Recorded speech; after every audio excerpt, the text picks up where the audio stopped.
തിരുവനന്തപുരത്ത് വീണ്ടും പോലീസിന്റെ ക്രൂരത. യുവാക്കളെ കള്ളക്കേസിൽ കുടുക്കിയ ശേഷം മാറാനല്ലൂർ പോലീസ് അതിക്രൂരമായി മർദ്ദിച്ചെന്നാണ് ആരോപണം. മാറാനല്ലൂർ പാൽക്കുന്ന് സ്വദേശികളായ ശരത്, ശരൺ, അച്ഛൻ ശശി, സുഹൃത്ത് വിനു എന്നിവരാണ് മർദ്ദനത്തിനിരയായത്. ക്രൂരമർദ്ദനത്തെ തുടർന്ന് കൂലിപ്പണിക്ക്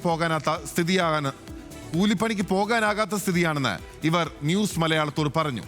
ന്യൂസ് മലയാളം ദ ബിഗസ്റ്റ്.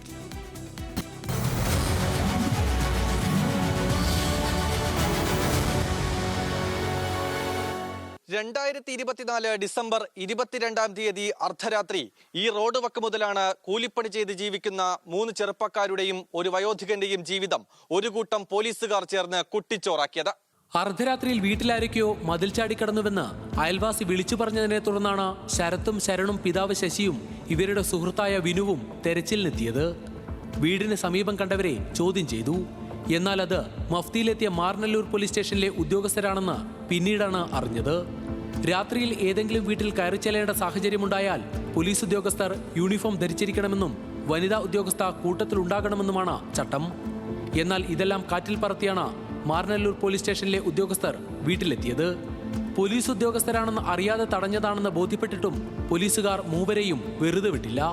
മാതാപിതാക്കളുടെയും ഭാര്യയുടെയും മക്കളുടെയും മുന്നിൽ വെച്ച് കേട്ടാലറയ്ക്കുന്ന തെറിവിളിച്ച് ക്രൂരമായി മർദ്ദിച്ചു. തീർന്നില്ല, സ്റ്റേഷനിലെത്തിച്ച് നടത്തിയത് ഞെട്ടിക്കുന്ന പ്രാകൃത മർദ്ദനമുറകൾ.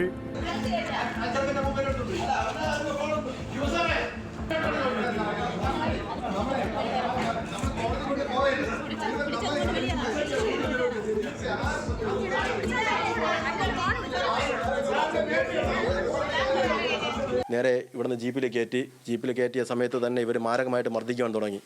ലാത്തി വെച്ച് മർദ്ദിക്കുകയും അനാവശ്യമായ ചീത്തവിളികൾ ഒരുപാട് വിളിച്ചു.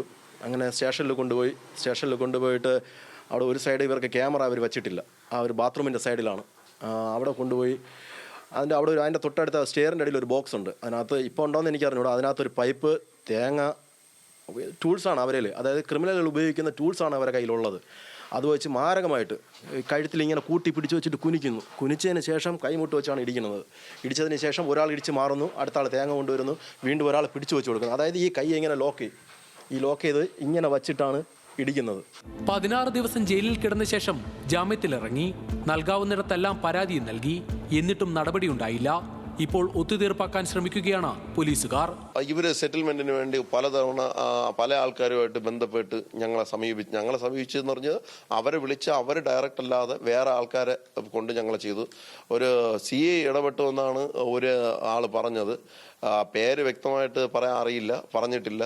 പിന്നെ അതുപോയിട്ട് കൺസ്ട്രക്ഷൻ മേഖലയിലുള്ള ഒരാളുമായിട്ട് സംസാരിച്ച് അയാളും ഇതിന് സെറ്റിൽമെന്റിന് വേണ്ടി നമ്മൾ ചെയ്യണം എന്നുള്ള രീതിയിൽ സംസാരം ഉണ്ടായി.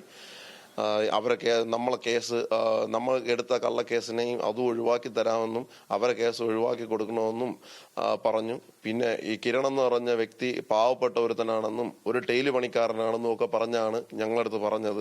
കൂലിപ്പണിക്ക് പോയി കുടുംബം നോക്കിയിരുന്നവരാണ് മൂവരും.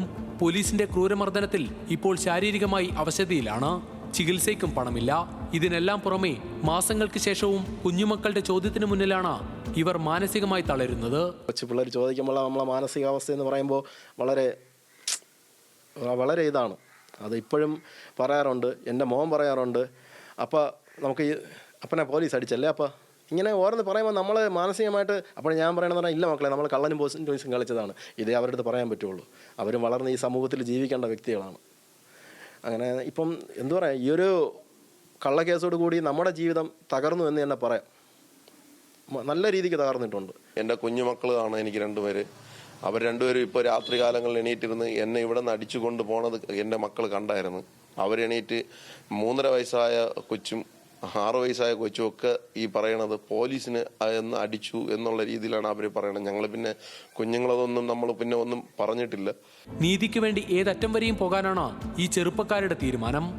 കാലം എത്ര മാറിയാലും നീതി നടപ്പാക്കേണ്ട ഇടങ്ങളുടെ ഒരു മൂലയിൽ ഇടിമുറികൾ ഇന്നുമുണ്ട്.